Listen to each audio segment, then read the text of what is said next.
Greetings YouTube, we are 2 weeks into LCS and Karma's support is more popular than I have ever seen her, so I figured it would be a great time to do a patch 6.11 guide on Karma, the Enlightened one. Always trust your spirit. Support Karma's really taken over the NA LCS and it's pretty much due to her high damage and utility. It's not being used too much in the EU meta, but in NA it is a great pick right now. Let's explore Karma's strengths and weaknesses a bit more by looking at our pros and cons page. Karma is a champion with great poke and mobility. This makes her a great pick against a lot of the popular supports out there right now. She can dish out a ton of damage and can even carry a lane on her own. If that wasn't enough, she even has the sustain and disengage to make her one of the safest mages of all the supports. She's also really good against high poke bot lanes considering she does have a shield in her kit. If she uses her shield effectively, she can pretty much counter all of the poke they can put out. She is great at getting an early advantage, but our first con is that she needs that advantage. She is a champion that falls off the later the game goes, so she needs to really take advantage of her strong early game. One other issue she does have is the lack of an ultimate. This means the game can change rather drastically in the bot lane when the enemy is level 6. The game could change drastically depending on the bot lane you are facing and what ultimates they have available. Fortunately, at this point you are close to the mid game and you may not be singing bot lane anyways, so you might not have to deal with that a whole lot. You are a champion that's relatively squishy and you don't have any CC to help protect yourself. Fortunately, you are rather good at kiting, so as long as they don't actually get on top of you, you should be fine. For Karma's Masteries, we go 18 Cunning and 12 Resolve, grabbing Thunderlord's Decree. Taking the Shield Mastery is a great alternative as well, but we want to go full offensive usually, so Thunderlord's Decree is best for that. In the Masteries, we also focus on getting as much mobility as possible so we are able to roam. Karma's mantra is lowered when we do hit people with our abilities, so we take extra cooldown reduction and the mana regeneration to make sure we can keep using those abilities as much as possible. Other than that, we're grabbing a bit more sustain from the Masteries as well and making our shields a little bit better. We also make sure we grab bandits so we do get that extra gold generation so we can actually buy items as a support. For our runes, we remain on the offensive by grabbing a bunch of damage. We do this by grabbing 9 greater marks of hybrid penetration, 9 greater seals of health, 9 greater glyphs of ability power, and 3 greater quintessences of ability power.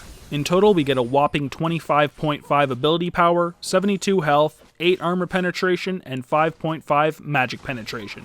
Our passive works with both our abilities and our auto attack, so we are actually auto attacking as much as we can, so the hybrid penetration are great in that scenario. Since we grabbed ability power blues and quints, getting health yellows is the best choice. This is the best tanky rune we can get in the bot lane, so that's why we grab it. We have to have some tankiness with us. Some people probably think this is a bit too squishy, but honestly, Karma is really hard to get on top of if played correctly, so we don't even need the armor or the magic resist. For our summoners, we take Flash Exhaust, although you could take Ignite if you want to go super offensive. Flash has a lot of defensive and offensive uses. This can allow you to escape from champions or can be used to chase opponents if needed. Karma is a rather squishy support without a built-in escape, so Flash is pretty much 100% needed. You can go on the offensive like I did say with Flash, you can go forward to snipe people with low health with your Q. As for Exhaust, it's just generally great on a support champion because you can stop large portions of damage. You can simply use this on a high damage champion or somebody that does jump on top of your AD carry so you can save them. If there are no champions that really need Exhaust, I mean most AD carries do, but if there's not like Masteries and stuff, you can get away with the Ignite. It is important if you do have Ignite that you really take control of the lane, so I'd only use it with a really strong early game AD carry. Now we're going to look at each of Karma's abilities, starting with her passive, which is called Gathering Fire.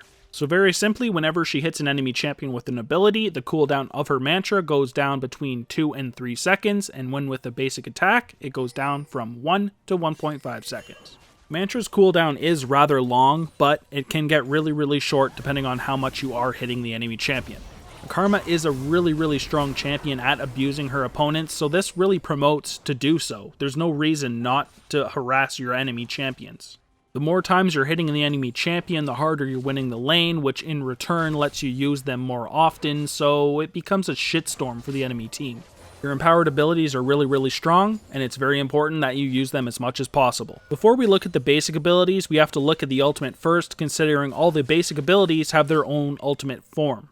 So her ultimate's called Mantra, and Karma empowers her next basic ability within 8 seconds, placing it on the same cooldown as its basic form upon cast. Ranks in your mantra, of course, improve those additional effects on those empowered abilities. You start with 1 point in your ultimate, like say an Elise, and you can actually level it like a normal ultimate at 6, 11, and 16.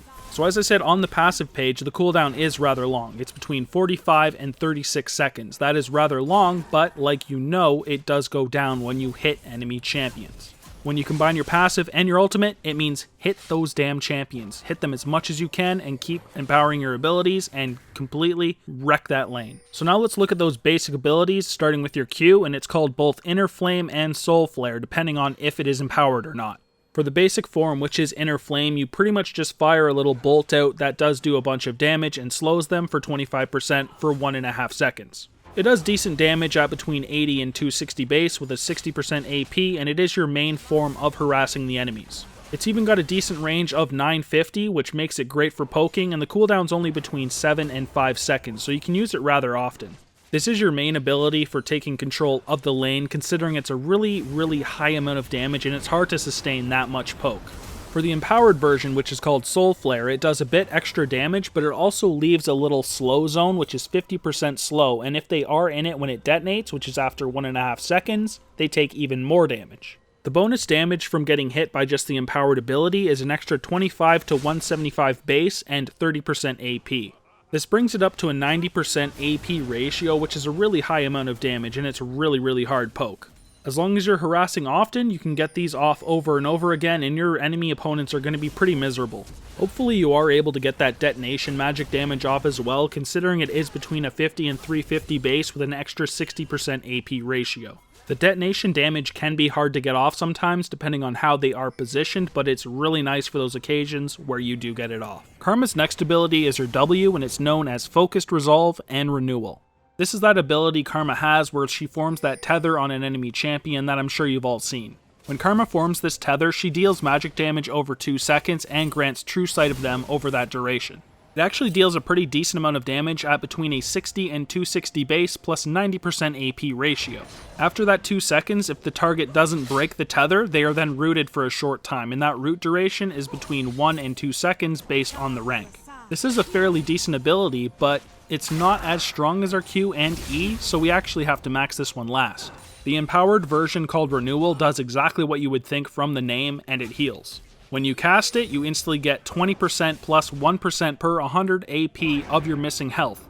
If after 2 seconds that tether does not get broken, you get the same amount of health and the root duration is increased, and it's increased by 0.5 to 1.25 seconds. The healing you get from this ability is pretty nice, but it's not as good of a move as your other empowered abilities. You only really use this if you are low health and you can get away with it, or if you want to bait an enemy. If you're incredibly low and people do jump on you, you can pop this so you instantly get a lot of health and maybe you can actually get that kill. Other than that, since it's not as good as our Q and E, we take one single point at 3 and then max this one last. Last is our E, and it's called Inspire and Defiance. The normal version of the ability just either shields herself or an ally for 4 seconds, and they get bonus movement speed for 1.5 seconds. The shield strength is rather decent at between an 80 to 200 base and 50% AP. The base movement speed you get is between 40 and 60%. This makes it great for chasing or escaping. You can use this at an 800 range, which is rather long for a shield, and you can save people from pretty decent range. The cooldown is only between 10 and 8 seconds as well, so you can use it fairly often in lane, and you can counter-react a ton of poke. When you empower this ability, it's called Defiance, and it increases the shield strength and gives you 60% bonus movement speed for 1.5 seconds. The bonus shield you do get on this ability is between 30 and 240 base plus 60% AP. That's a crazy strong shield at max level. It's 440 base plus 110 AP. That can stop all sorts of damage in team fights and can really save people. The best part about it, however, is that additionally, allied champions near the primary target are shielded for half the total amount for the same duration and gain the same bonus movement speed. And that's got a 600 range. That's not too small, I mean it's not massive, but you can get this shield on a big chunk of people in a team fight. That's a hefty shield with a lot of increased movement speed, which makes Karma one of the strongest picks in the NA meta right now. As I said before, the best empowered versions are on the Q and E. The W doesn't get empowered very often, but the Q and E are incredibly strong. Very simply, because people will wonder what you empower and when. It's just pretty much whenever you need to add damage, empower your Q, and whenever you need to save people or add teamfight utility, empower your E. So although I've told you guys what you level first and whatnot, I'm going to show you a leveling breakdown of your abilities. So first, like everybody else, you take your ultimate at 6, 11, and 16. Mantra is important because it does increase the damage on all of your abilities when they are empowered. To get a high amount of lane dominance, we then max our Q, Inner Flame, and we take it at 1, 4, 5, 7, and 9. To increase our ability to trade, we then max our E, which is Inspire, and that's our shield. We take it at 2, 8, 10, 12, and 13. Now, although having roots and heals are very nice, we still have to max our W, Focused Resolve, last, and we take it at 3, 14, 15, 17, and 18. It's a pretty nice ability, but nowhere near as good as our Q and E, so we have to leave it last. So now we arrive at our item build, and it of course starts with a Spell Thief's Edge, which is a gold generation item, a health potion, and warding totem. For our first main buy, we either get the Frost Fang or a Sight Stone. I would recommend if you have 800 when you back first that you do get the Sight Stone so you're not blind for portions of the bot lane. If you, however, don't have that much money, you may as well get the Frost Fang, considering you won't gain that much lane dominance with just a Ruby Crystal. At this portion of the game, you're also going to want to play the Vision game. You do this by getting Vision Wards and a Sweeping Lens. Simply try to take out as many wards as you can so you do have the advantage in the bot lane. You can also bait them into unfavorable positions by having your Vision Wards around, so you can actually trade a ton of damage on them when they are just going for a ward.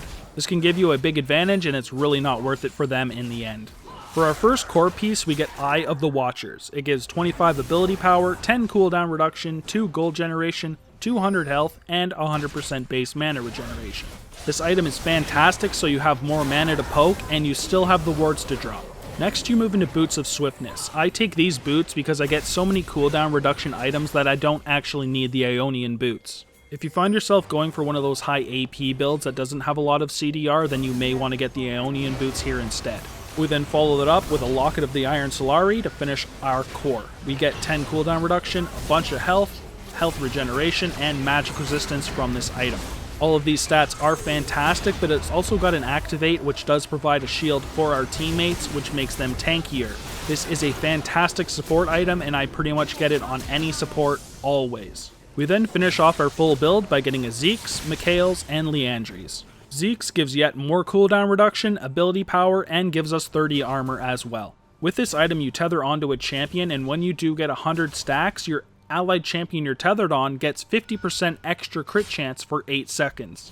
If used properly, this will proc in a team fight, and they will do an incredible amount of damage. It's one of the support items that can contribute to an AD carry the most, but it does require coordination. It's when you are attacking after 100 stacks is when it procs. To provide yet more to your AD carry, we get a Mikhail's. It gives 10 cooldown reduction again, which caps us, 35 magic resist, mana regeneration, and the amazing passive.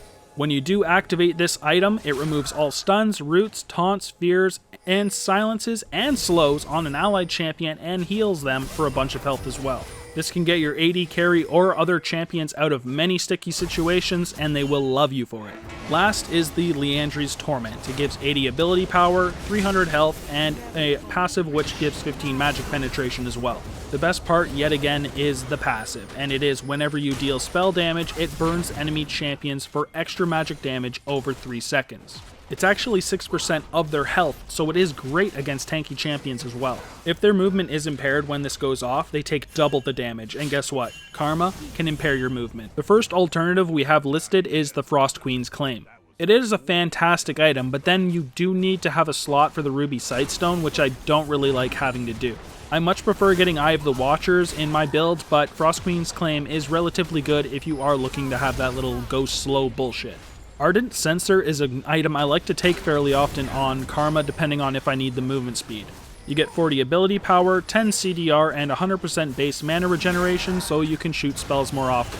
It does also give 8% movement speed, which is nice for roaming around the map. If you know you have to roam a lot, this might be an item you want to pick up. The part, however, that works so great with Karma is the second passive. Your heals and shields, which of course you have a shield, on another allied champion grant them 15% attack speed, herp, and 30 magic damage on hit for 6 seconds. This is a great item in particular with something like Vayne, something that has a lot of attack speed already that can make great use of that extra magic damage on hit. All in all, it is a great item, it doesn't cost too much, and it's definitely worth considering. Another decent item is Athene's Unholy Grail.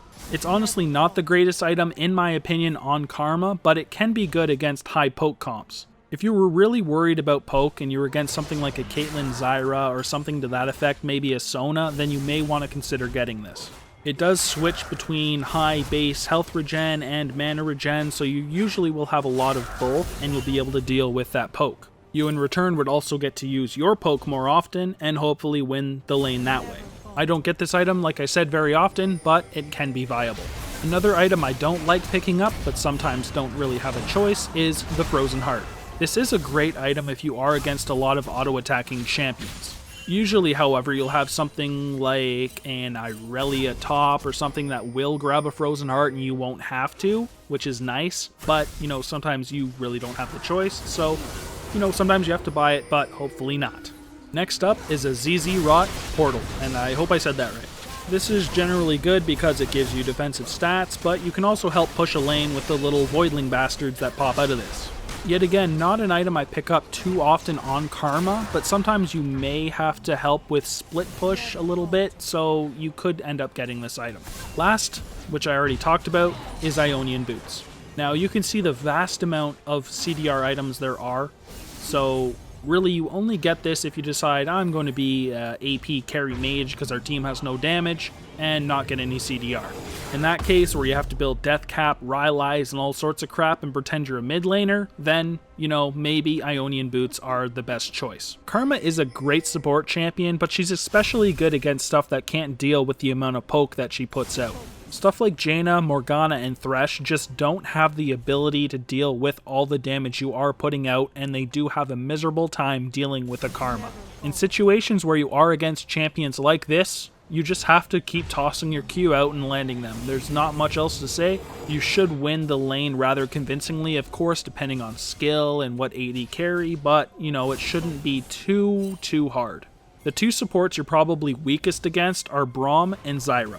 Zyra's roots do have an 1100 range, which is longer than your poke. If you then combo that with something with high range or a CC as well, like a Caitlyn who has friggin' both, then you may have a miserable time in the lane. Braum, on the other hand, can just kind of decide when he wants to all-in you when he is 6, and he can block all sorts of your shit. As annoying as these two supports are, they're not unwinnable or anything, it's just harder than usual pretty much. Another thing Karma's relatively weak against is something with an insane amount of mobility, something like a friggin' Yasuo. Karma's good in the sense that she's relatively safe considering she can kite, but when you have the mobility as a Yasuo, you're not really able to kite that and you're gonna die. You're really squishy and you will hate your life. Other than that though, Karma's relatively strong and she contributes so much to team fights that it doesn't even really matter if she doesn't have the most incredible game early on, she can still contribute a shitload. She works really well with stuff that can follow up on her poke or can hold people in place. AD carries like a Jhin, Lucian, or Caitlyn, stuff that have range and can annoy the enemy champions as well, are really good with Karma. You can really take over the bottom lane with champions like this and have an easy game in the bot lane. Something like Poppy is Karma's best friend. Your empowered Q detonation can be relatively hard to get off sometimes, but if they're pinned against a wall against a Poppy, it's going off and it's gonna friggin' hurt. These are just a very small amount of the champions that work great with Karma, but it's champions that do stuff that is similar to that works especially well. So that pretty much covers it for our support Karma guide. I hope those of you who have come from, watching the NALCS and wondering why there's so much goddamn Karma have learned why she's so strong, and hopefully you're thinking about picking her up yourself.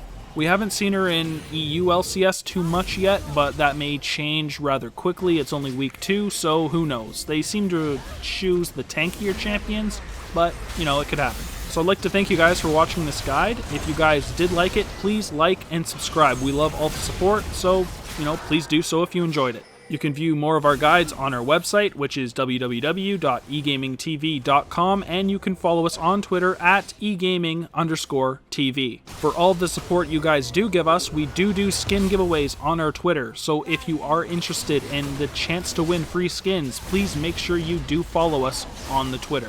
Other than that, thanks again for watching, and for those of you watching this guide as soon as it did come out, have a great weekend. And as always, stay classy, San Diego. And everybody else. I'm not even from San Diego. I'm not even American.